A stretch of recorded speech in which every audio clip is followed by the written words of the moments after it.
ਇਹ ਜੀ रमज़ान का महीना में तो इस महीने रोज़े तो लोग रखते ही ने, लेकिन अल्लाह ताला कहते हैं इहदे च नेकियां कमाओ जिन्नियां कमा सकते जे, लोगों की हेल्प करो।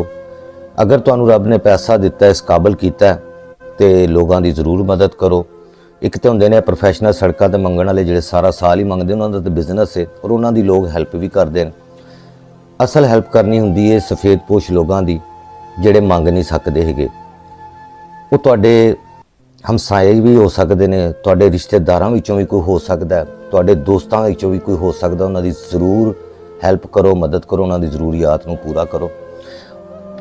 और अगर तुसीं कहंदे जी साडे कोल पैसा ही नहीं है, असीं किसी ना किसी की हेल्प कर सकते हैं, तो मेरा इंस्टाग्राम है जे, इनू फॉलो करके तुसीं मेरी हेल्प कर सकते हो। उत्ते मेरा यूट्यूब चैनल का नाम है स्माइल विद रुस्तम, इनू सबसक्राइब करके और लोगों को शेयर करके तुसीं मेरी हेल्प कर सकते जे।